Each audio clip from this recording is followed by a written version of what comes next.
¿Qué tal, Carla? Vamos a comenzar este cara a cara repasando lo que han sido las condenables escenas de violencia que se han vivido ahora en el centro de Lima. Las tenemos allí, de manifestantes, bueno, que rechazan la posibilidad de que Pedro Castillo vaya a ser proclamado como presidente de la República, simpatizantes en todo caso de Fuerza Popular.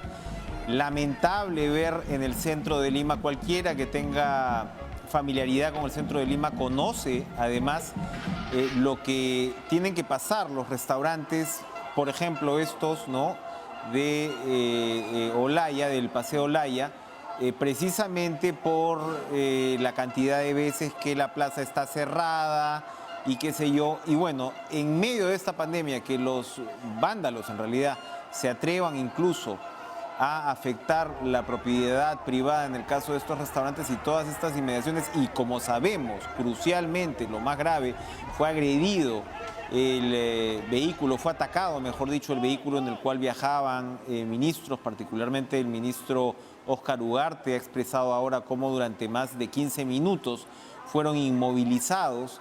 Y lo que ha señalado Ugarte, que no se justifica de ninguna manera una expresión de violencia como esta. Preocupante, triste, ¿no? Ya después de ya varias semanas, un buen tiempo de las elecciones, cuando se espera que la proclamación del próximo presidente de la República, que puede no gustarle a muchos, se va a dar, pero que es finalmente el resultado de una elección apretada, sí, compleja, sí, polarizada, sí, pero no olvidar que finalmente la aceptación de resultados electorales, hay que recordarlo, avalados, ¿no?, por cada una de las observaciones internacionales, de los grupos de observadores internacionales que participaron en las elecciones.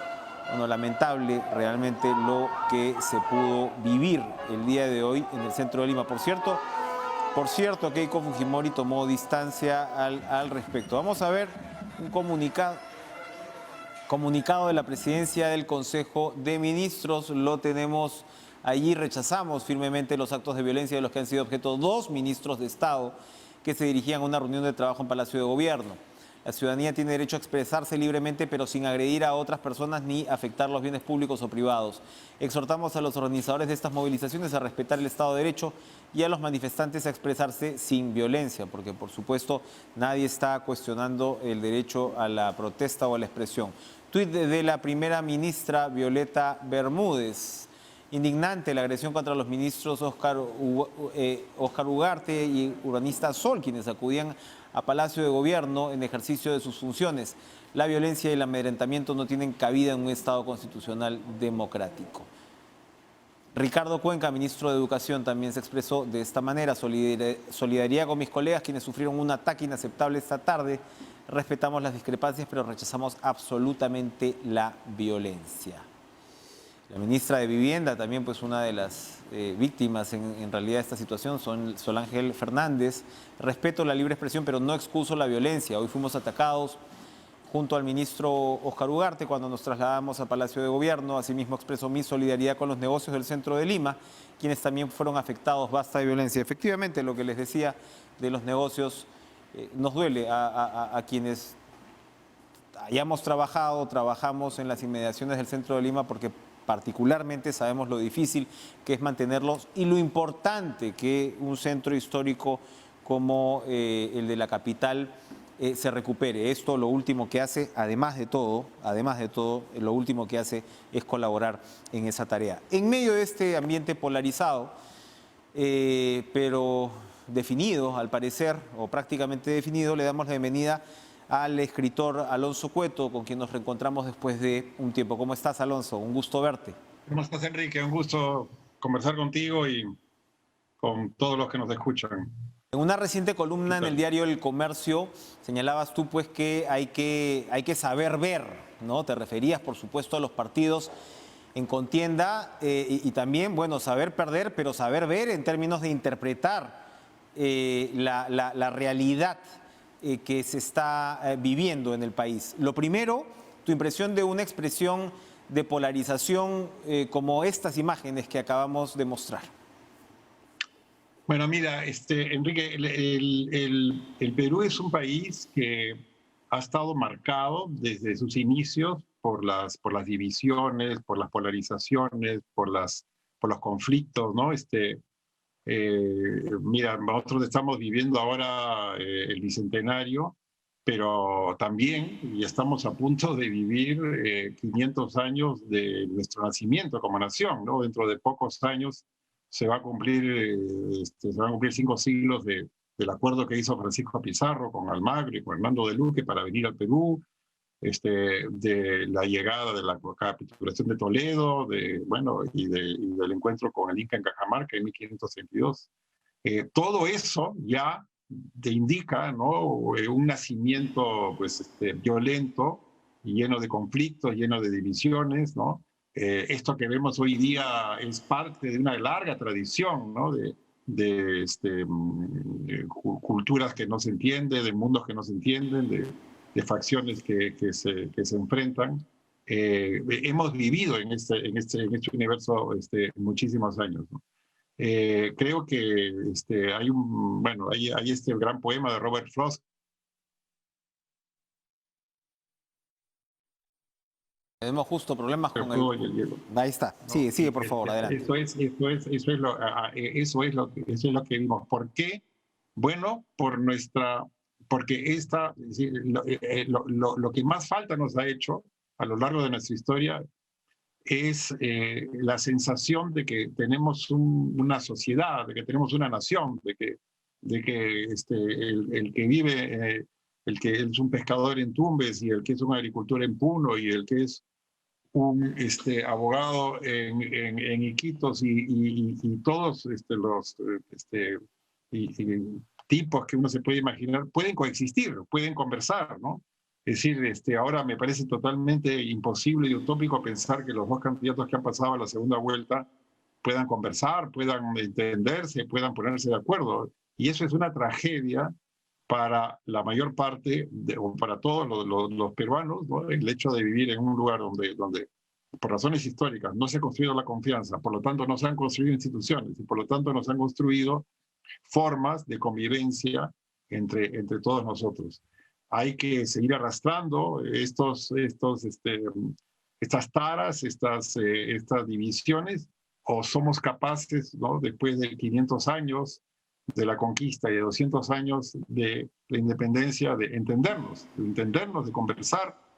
Y lo fundamental para entendernos y para conversar es darnos cuenta de que hay gente que no vive como nosotros, de que hay gente que vive en otros lados, de que hay gente que está con otros problemas, con otras circunstancias tan muy distintas a las nuestras, pero que son parte de este territorio que cuyos aniversarios estamos celebrando hoy en día, ¿no? Esta incapacidad de poder ver al otro, de ponerse en su lugar, de poder dialogar, que efectivamente se ha puesto en terrible evidencia los últimos 5 años y como señalas, es en este caso ya imposible, prácticamente imposible, avisorar un encuentro entre estos dos candidatos.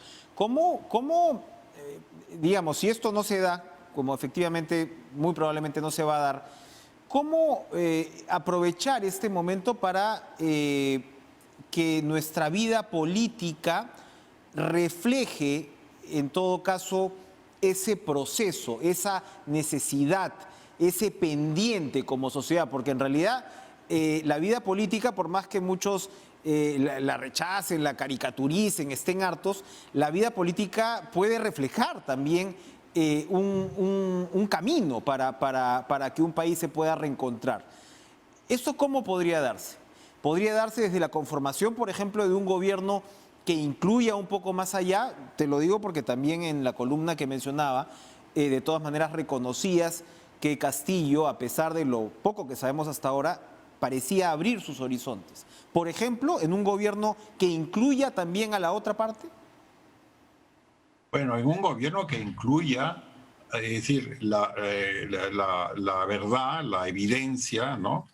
De que si bien hay un partido que ha ganado las elecciones, o eso es lo que creemos en este momento, pues hay una enorme cantidad de población que no está de acuerdo con las ideas de ese partido. Y yo diría que no estamos divididos en un electorado en dos partes, sino en muchas partes. Hay gente que quiere, bueno, un cambio total de constitución, gente que quiere, la mayor parte, creo yo, cambios menores a la constitución, gente que quiere mantener la constitución. Hay infinitas cantidades de población. Entonces, ¿cómo integrar eso?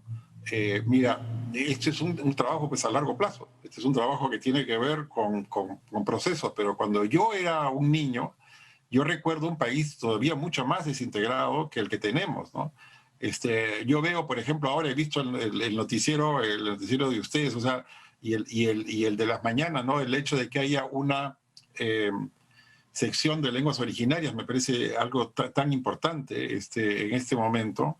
El hecho de que tengamos una conciencia en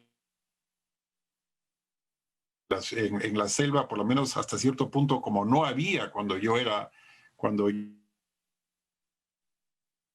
creo que los viajes a provincias eran mínimos, ¿no? Desde la capital.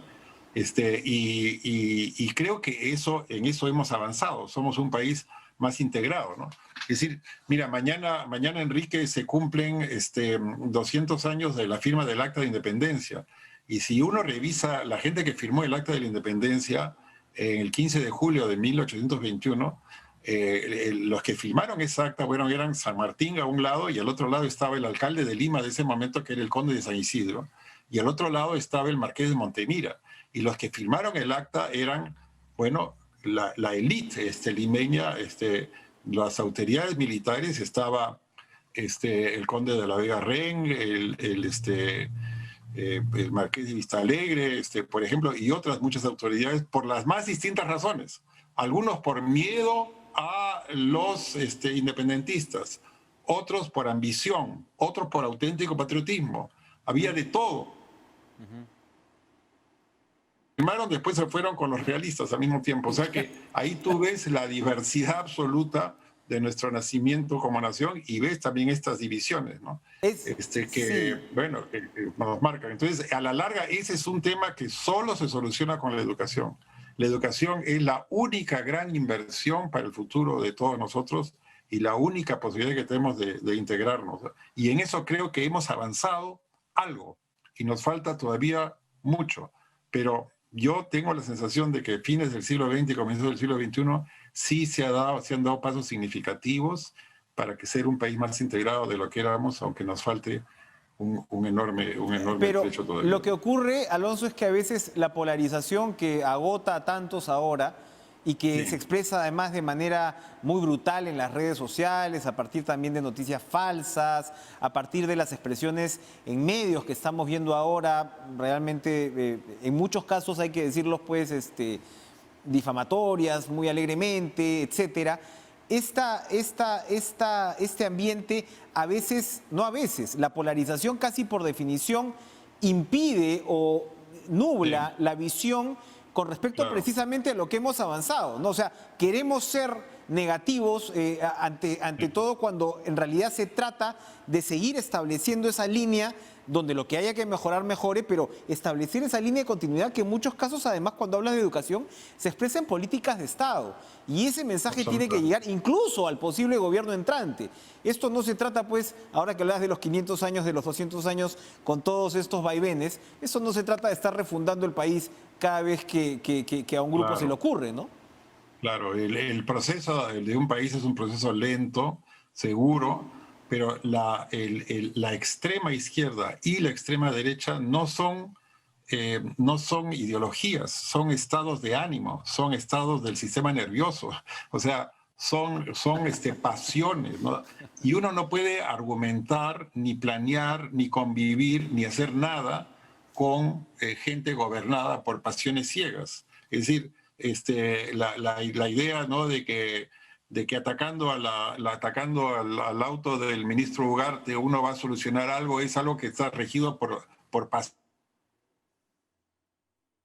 ideología, no tiene racionalidad, no tiene sentido, pero a eso hemos estado llegando por este enfrentamiento causado en gran parte, ¿no?, por una de las experiencias de las que los peruanos estamos acostumbrados, que es el miedo, ¿no?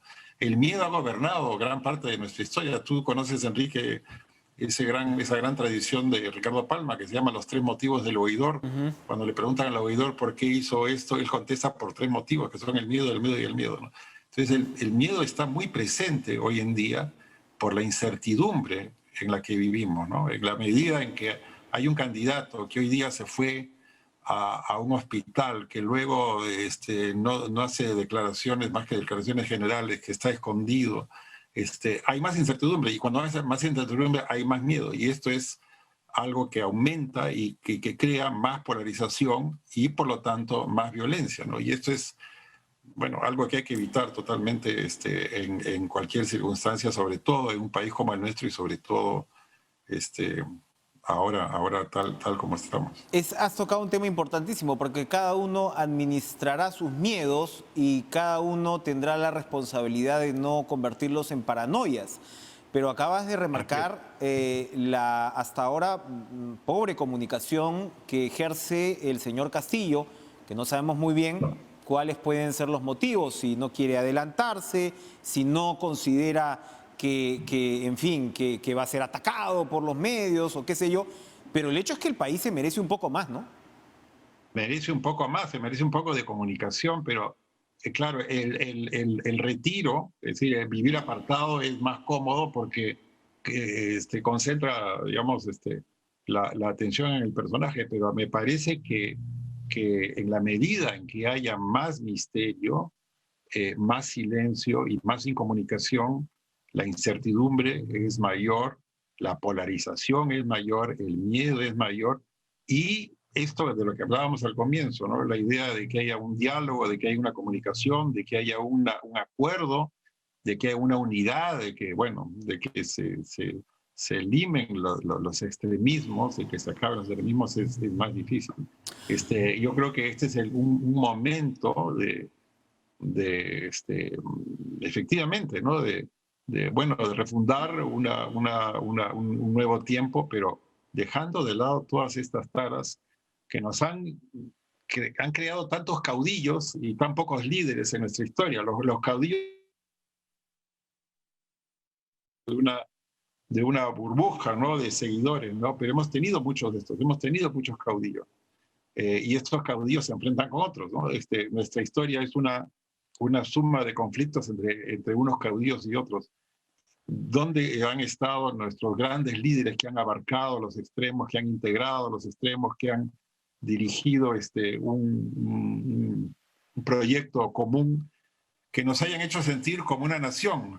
Nosotros queremos sentirnos como una nación, ¿no? Y no como decía María Rostorowski con cierta razón, que no somos una nación. Queremos sentir que somos una nación, que tenemos un proyecto común. No lo sentimos hoy en día, y bueno, esperamos que nuestros líderes, que los líderes que están delante de nosotros puedan plantearnos, convencernos, integrarnos, hacernos sentir que tenemos ese proyecto común y que una nación peruana es posible. Hoy en día parece difícil, pero bueno, tenemos un gran país, un país extraordinariamente rico, es un país contradictorio y lleno de diferencias, y por eso mismo muy difícil, pero también extraordinariamente, bueno, diverso, fascinante, interesante, desafiante, ¿no? Para todos los que queremos vivir y en esta posibilidad de una comunidad, ¿no? No perder de vista eso es muy importante, sobre todo en estos tiempos. Alonso, no quiero dejar de preguntarte, se lo pregunté más temprano, porque tuve la oportunidad de conversar con él, con Pedro Cateriano, amigo también de Mario Vargas Llosa. ¿Cómo observas la posición ahora mismo de Vargas Llosa, que efectivamente él para muchos es también un líder en muchos aspectos, más allá por supuesto de su carrera literaria, y expresa un punto de vista de una parte de la sociedad, y hay quienes critican pues que esté alimentando, según esa crítica, repito, esta suerte de desconfianza con el resultado electoral? Mira, yo sobre ese tema, Enrique, creo que todo el mundo tiene derecho a dar una opinión. Él ha dado, hay que respetar esa opinión. Es una persona a la que le debemos muchísimo, todos los peruanos. Tenemos una una gran deuda, creo yo, intelectual y también moral con Mario Vargas Llosa, así que mi posición es esa, la de respeto a su opinión. La última, sí. Y gran admiración, por supuesto, hacia toda su trayectoria como parte de nuestra vida. Creo que la última vez que conversamos en este programa comenzaba la pandemia, o estábamos comenzando la pandemia, y tú me contabas de las rutinas que estabas redescubriendo en ese entonces, caminar con el distanciamiento debido por el parque que tenías por la casa. Estábamos hablando de unos tiempos de inmovilidad, pues los primeros complejos. Yo te quería preguntar para terminar si tú tuviste de todas maneras pues una producción importante en el año previo a la pandemia. Mira, ¿Te ha inspirado? Sí. ¿Te ha inspirado la pandemia? Mira, Enrique, yo tengo horror por la pandemia y tengo una gran gratitud por la cuarentena. Me parece horrible lo que ha pasado con la pandemia, las muertes de la gente, las muertes de amigos, las muertes de personas conocidas. Ver todo esto todos los días ha sido terrible y realmente, bueno, es algo que no... me parece que ha sido una gran tragedia superior a la guerra, superior a todos los conflictos que hemos tenido. Pero en mi caso, personalmente, le tengo gratitud a la cuarentena porque me ha permitido concentrarme sin viajes y sin compromisos, ¿no? Y sin cócteles. Yo detesto los cócteles, ¿no? Cuando yo voy a un cóctel, a veces tengo ganas de tirarme por la ventana.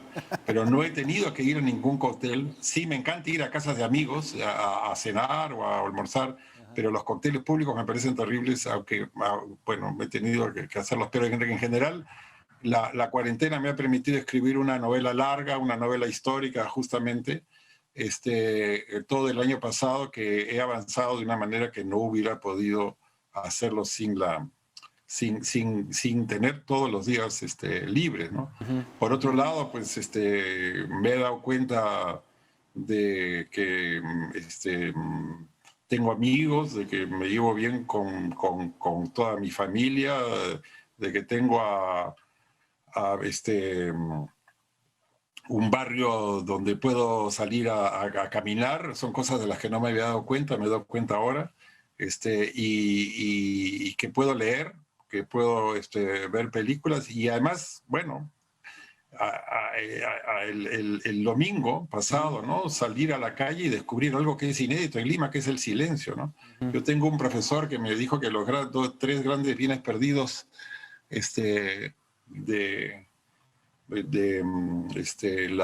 los tiempos modernos son la conversación, la reflexión y el silencio, sentir el silencio, ¿no? Sentir el silencio en Lima es una bendición de los dioses. Lo hemos sentido, pronto volverá el ruido en todas sus dimensiones y volveremos a hacer lo mismo y veremos esta época de cuarentena, no sé si con gratitud, o con nostalgia o con terror, pero no lo olvidaremos, ¿no? Efectivamente, ha sido un momento sumamente particular que también ha traído estos beneficios inesperados. Yo creo que todos hemos de alguna manera vivido esas contradicciones, ¿no? Esas contradicciones que nos ha... Exactamente, Enrique, ¿no? Sí, es la manera de decirlo.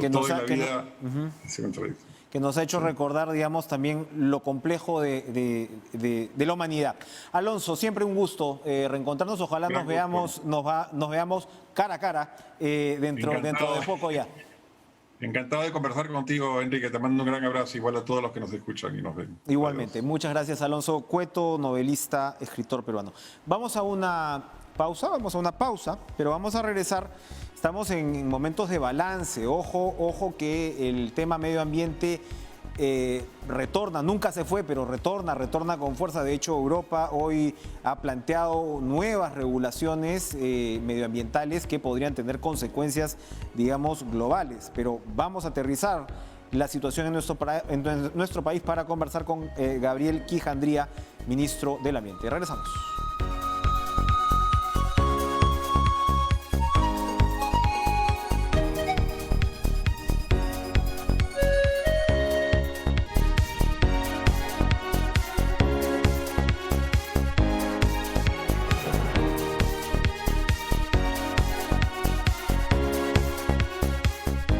Le damos la bienvenida a Gabriel Quijandría, ministro del Ambiente, por supuesto, para hablar de los temas afines a su sector, del balance, de las perspectivas de un rubro pues que es fundamental. Pero antes, ministro, buenas noches, gracias por estar con nosotros. Ineludible conocer su opinión sobre lo que atravesaron dos de sus colegas, lamentablemente hoy, y digamos más ampliamente las imágenes de violencia que hemos tenido que lamentar hoy en el centro de Lima. Buenas noches, Enrique, y a través suyo a todos sus televidentes, y condena total al uso de la violencia. O sea, yo como demócrata tengo total apertura para el disenso, para la discusión, pero ninguna aceptación a la utilización de medios violentos para imponer ideas. Absoluta condena, absoluta solidaridad con mis dos colegas, con el ministro Ugarte, con la ministra Fernández y con los periodistas que también han sido agredidos por esta turba, porque no tiene otro nombre, una turba de personas violentas. Efectivamente, periodistas, los negocios del lugar, también lamentable realmente lo que se ha visto, invocar a muestras de tolerancia y, como reiteramos, a que la expresión política, incluso crítica o de oposición a determinada postura, en este caso un resultado electoral, no puede traducirse de ninguna manera o expresarse de forma violenta. Ministro Quijandría, ¿en qué estamos? ¿En qué estamos en medio ambiente? Ustedes, por supuesto, han estado al frente de un gobierno de transición en una época sumamente compleja, pero la agenda no solamente no se ha detenido la política medioambiental, sino que también la agenda da la impresión que se relanza de un modo global. Encuádrenos, por favor, en qué está el Perú en materia ahora mismo de medio ambiente y cuáles son las grandes urgencias. A ver, digamos que en este periodo del gobierno de transición lo que hemos hecho es, en varios casos, consolidar temas que venían de tiempos anteriores, como por ejemplo todo el tema de la institucionalidad vinculada a la construcción del climático con la 2019 y ya el proceso. Ministro, si me permite, estamos con el audio un poquito no interrumpido. Vamos a hacer una pausa rapidita para que podamos corregir el audio y la teleaudiencia lo pueda escuchar bien. Volvemos de inmediato.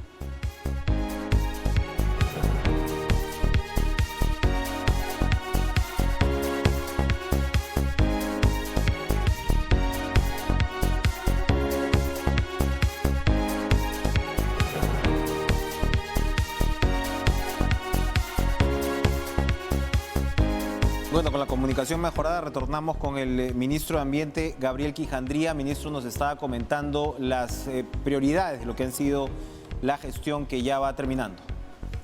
Sí, como señalaba, el tema de cambio climático es uno importante en el cual han habido avances iniciales en términos de la construcción de la institucionalidad para poder atender este problema tan importante para un país con las características del Perú, que es altamente vulnerable a estos problemas. Hemos actualizado nuestro compromiso frente a la Convención de Cambio Climático, aumentando nuestra intención de reducir emisiones al 2030 al 40% y de llegar a la carbono neutralidad, o sea, a emitir cero carbono total, ¿no?, entre lo que fijamos y lo que producimos al 2050.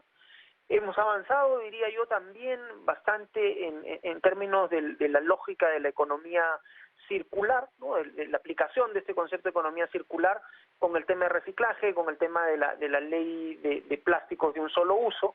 Hemos tenido, es cierto, un retroceso en el último año como resultado de la pandemia y un poco un regreso parcial del plástico, que hay que ver cómo relanzar otra vez este esfuerzo de la sociedad, ¿no? Esperemos que la nueva administración tome eso.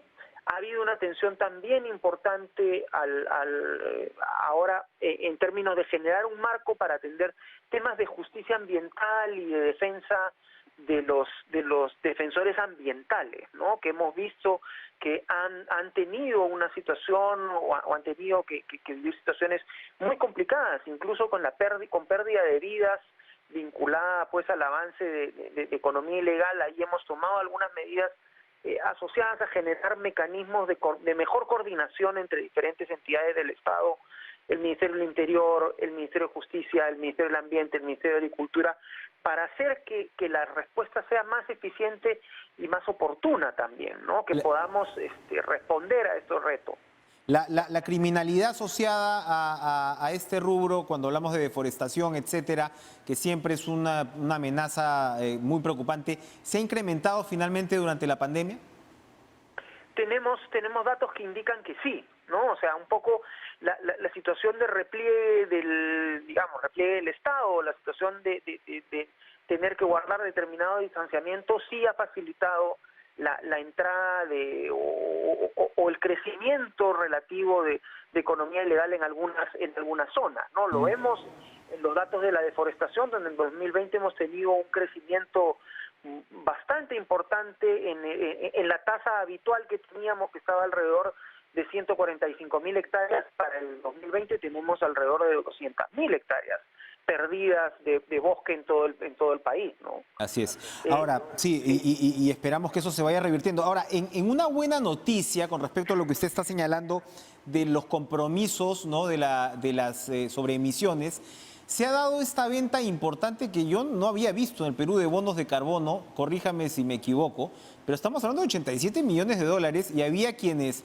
ya decían que los bonos de carbono era muy difícil que vayan a poder salir, que ese pan fuera a salir del horno en el caso del Perú, y ha sido como digo, una apuesta bastante interesante. Cuéntenos, por favor.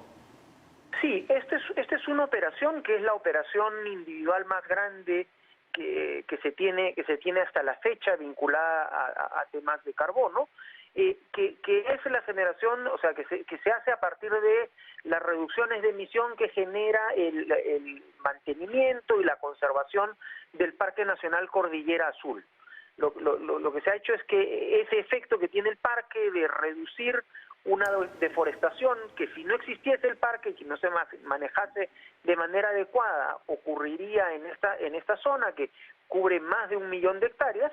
Eso se premia, eso se paga a nivel internacional, pues en este caso por una empresa del sector petrolero que otorga estos recursos que van a permitir consolidar esa gestión precisamente del área protegida, ¿no? Es un modelo, ojalá replicar. Se ha hecho en otras zonas.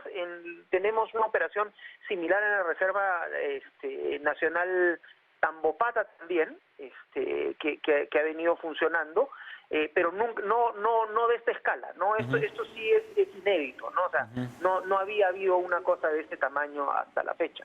Muy bien. Ahora, usted hablaba también del tema de los compromisos internacionales y evidentemente algo que queda, digamos, en stand-by es el tema de Escazú.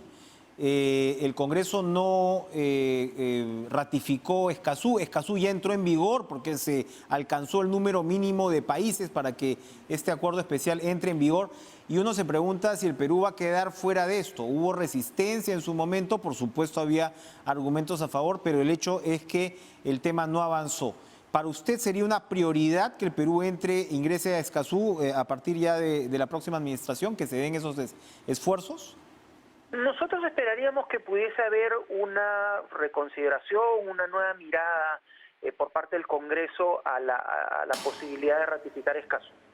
Una mirada o una discusión, un debate que tiene que ser distinto al que tuvimos anteriormente, ¿no? Que estuvo plagado de mentiras, plagado de miedos vinculados a estos supuestos riesgos a la soberanía, que no son tales. O sea, cuando uno lee lo que está escrito en el Acuerdo de Escazú, no hay nada de eso que se mencionó en ese momento, ¿no? O sea, es claro que poder ir mejorando la legislación, afiliándonos a esto que permite hacer que la información ambiental llegue de manera más oportuna, llegue de manera más efectiva a las personas, y permita tomar mejores decisiones, permita un mejor nivel de incidencia de parte de la sociedad civil también sobre el Estado, es bueno, es positivo, ¿no? O sea, no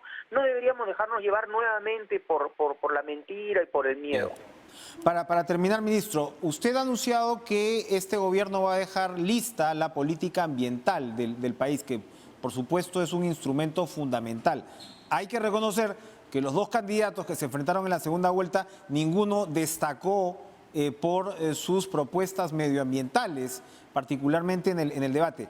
¿Cómo va a servir esta política ambiental para centrarnos y que, por supuesto, para que el Perú no se quede atrás en un área tan fundamental como es esta, particularmente además tomando las características de nuestro propio país, ¿no? La idea es que la política sirva de marco para lograr que se entienda que la atención de los temas ambientales es una preocupación por el tema de desarrollo. No es una preocupación por el tema, como a veces se caracteriza, por el arbolito, por el pajarito. Es, o sea, una preocupación sobre cómo generar las condiciones para que la economía siga creciendo, para que las brechas socioeconómicas se sigan cerrando y se mantengan en el tiempo, ¿no? O sea, ¿cómo hacemos para que el crecimiento económico corresponda a la cantidad de recursos naturales que tenemos, que pueda ser cada vez más eficiente? Y en esa medida, es un esfuerzo que ha incluido un trabajo con todos los sectores económicos, los sectores productivos, con los diferentes ministerios, que ha recogido también información desde los gobiernos regionales, desde sociedad civil, y lo que busca es prepararnos también al cumplimiento, porque la Política Nacional del Ambiente tiene un horizonte hasta el 2030, prepararnos al cumplimiento de los Objetivos de Desarrollo Sostenible de Naciones Unidas, ¿no? Que son los que van a permitir definir qué tanto están avanzando los países en las metas, no solamente ambientales, sino de lograr de asegurar el bienestar de su pueblo, ¿no? Que es en última instancia lo que importa a la política pública, en este caso, en el caso del Ministerio del Ambiente, desde el ángulo de generar estas condiciones de relación funcional con la naturaleza, ¿no? O sea, que el crecimiento económico no implique una destrucción de la base de recursos naturales que nos pueda traer problemas como los que hemos experimentado con la pandemia. Así es, así es. Bueno, muchas gracias, ministro Gabriel Quijandría, por acompañarnos esta noche con este interesante balance y sobre todo los desafíos también que vienen por delante para el sector. Gracias por estar en Cara a Cara. Gracias a usted, Enrique. Vamos a continuar porque ya está con nosotros Rafael Chanján, abogado especialista, investigador del Instituto de Democracia y Derechos Humanos de la Pontificia Universidad Católica del Perú. Un caso con tanta expectativa como el llamado de los dinámicos del centro ha terminado con el rechazo de la jueza para la prisión preventiva de los implicados. Yo no sé si eso, Rafael, buenas noches, gracias por estar con nosotros. No sé si eso implica, por ejemplo, una potencial colaboración eficaz, que es lo que nos está comentando en algunos aspectos, o sino que sencillamente la jueza no ha considerado que se justifique un pedido de esta naturaleza por parte de la Fiscalía, que por cierto insiste que aquí hay contactos con el Partido Perú Libre. Buenas noches. Muy buenas noches, estimado Enrique. Un gusto. Efectivamente esta es una resolución que ha rechazado la solicitud que planteó el Ministerio Público respecto a este caso de los dinámicos del centro y que si uno pues revisa un poco los argumentos que hace la jueza, a pesar de que no he podido leer la resolución en sí, pues uno puede evidenciar de que para la jueza no han estado presentes los tres elementos básicos para dictar una medida excepcional como lo es la prisión preventiva, ¿no? En algunos casos, respecto de algunos investigados, la jueza ha considerado que ni siquiera existen fundados y graves elementos de convicción y cohecho, ¿no? Pero respecto de otros, se ha considerado de que existen estos elementos, es decir, que si hay un caso importante que tiene indicios y elementos de convicción importantes que probablemente pueden llegar luego del proceso penal a una eventual sanción penal. Entonces, yo no descartaría de que la Fiscalía tiene un caso importante, tiene elementos de convicción suficientes, pero respecto de algunos de ellos ha considerado que al ser la medida de prisión preventiva excepcional, pues de momento amerita continuar la investigación, no con una medida como esta, ¿no? Ahora, pero entonces esto nos aclara las especulaciones o rumores sobre potenciales colaboraciones eficaces, porque si hay una colaboración eficaz en trámite o en proceso, la Fiscalía retira, en todo caso, o suele retirar el pedido de colaboración o de prisión preventiva, que no es el caso que hemos visto ahora. Sí, efectivamente, eso no ha ocurrido aquí. Lo que hemos visto es que la fiscal ha solicitado la prisión preventiva respecto de 20 de los investigados, ¿no? Dentro de ellos incluso los que actualmente se encuentran como no habidos. Lo que pasa es que el juez luego ha valorado los argumentos de la fiscal y los elementos de convicción y ha considerado que de momento para algunos de ellos aún no existen fundados y graves elementos de convicción, y para otros ha considerado que no existe peligro procesal, es decir, peligro de fuga o peligro de obstaculización. Pero la fiscal ha utilizado declaraciones que han dado aspirantes a colaboradores eficaces, ¿no? Y lo que la jueza ha sostenido es que estos no han estado corroborados suficientemente como para poder alcanzar el grado de convicción que se requiere para dictar una medida de prisión preventiva, ¿no? Recordemos, pues, de todas maneras, por más que nos hayamos acostumbrado últimamente, que la prisión preventiva es una medida, pues, singular, ¿no? Sí, claro, bueno, eso ya lo ha dicho varias veces la Corte Suprema, ¿no? Es una medida excepcional, última ratio, si se quiere decir. Lo normal es que una persona atraviese la investigación en libertad, pero sí es que hay que tener en cuenta que para casos graves de corrupción, ¿no? Casos en los que presuntamente están involucradas organizaciones criminales, siempre hay que tener especial cuidado en salvaguardar los intereses del proceso, evitar el entorpecimiento, evitar la fuga, ¿no? Entonces allí siempre los operadores de justicia tienen que tener especial cuidado, ¿no? Ahora, ¿qué es lo que se ha podido, porque señalas de todas maneras que sí, en varios de los casos el juez ha encontrado elementos que realmente configuran, ¿no?, probables delitos graves?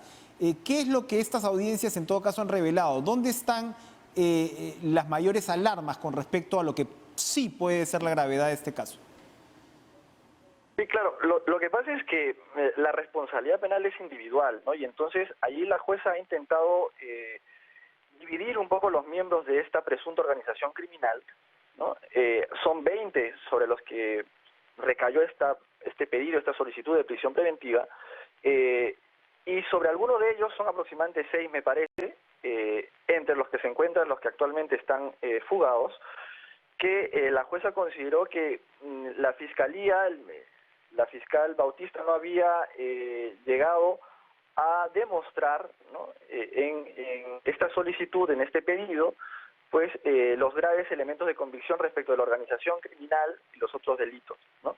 Pero respecto de los otros miembros de esta presunta organización criminal, allí sí la jueza ha dicho de que existe graves elementos de convicción que vinculen a estos, ¿no? Entonces, lo que ha hecho el juez es evidenciar un poco lo que ha presentado el Ministerio Público. Ha dicho, respecto de algunos sí tienes un caso fuerte, de sospecha fuerte, pero respecto de otros aún no. Sigue investigando y más adelante quizás se llegue a tener este grado de convicción, ¿no? ¿Qué es lo que sigue ahora con un caso que, como repito, ha concitado tanto la atención? Bueno, la fiscal lo que ha hecho ya es plantear su apelación, ¿no? Esto va a subir seguramente a segunda instancia.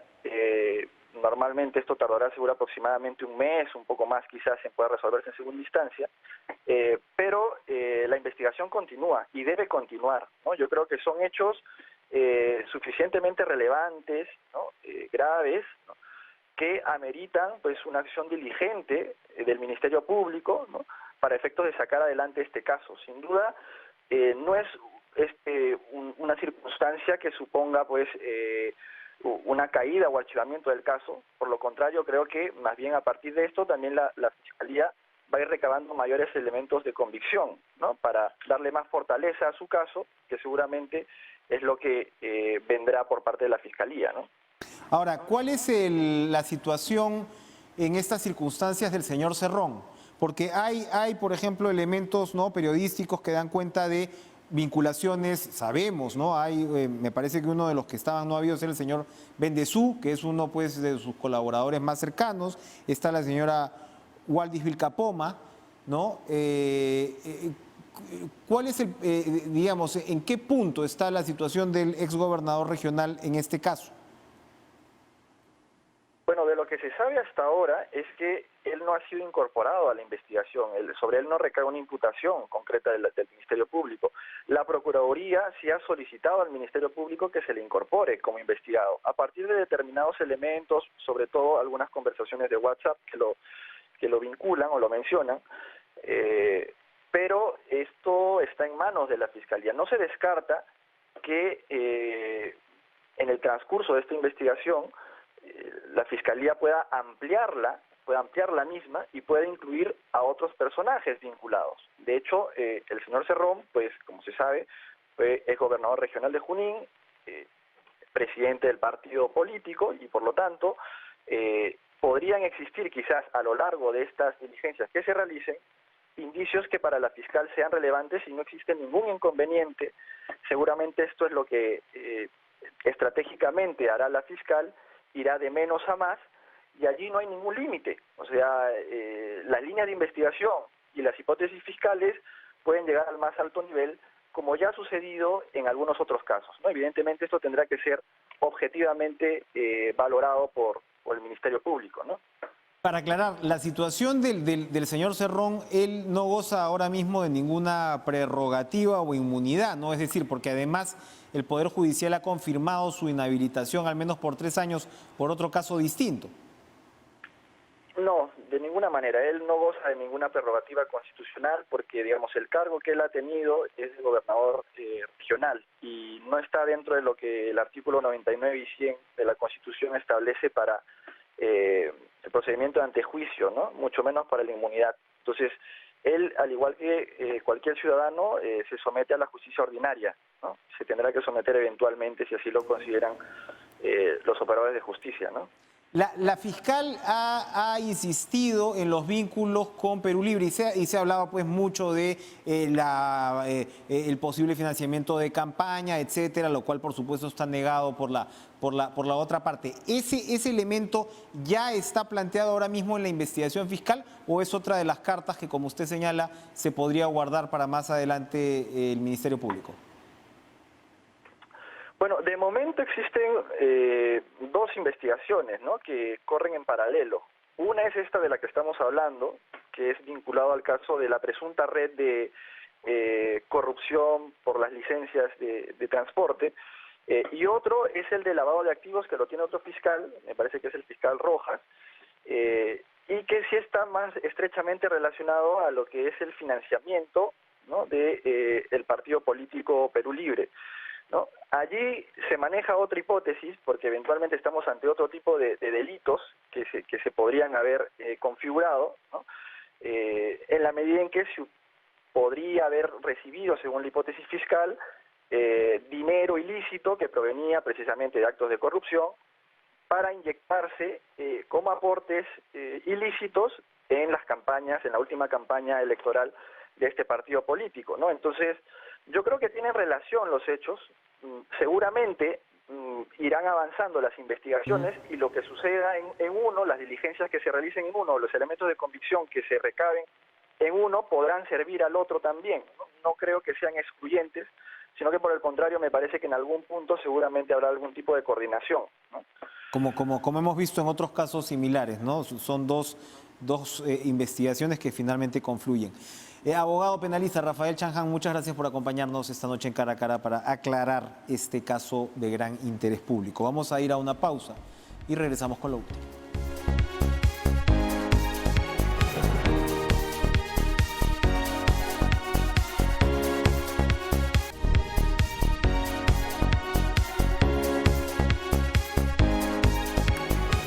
Esto se ha pasado de la raya, ha dicho el presidente Francisco Sagasti a propósito de las violentas manifestaciones que lamentábamos hoy. Sigan con En Pared, sigan con la información deportiva. Nos reencontramos mañana con más Cara a Cara. Buenas noches.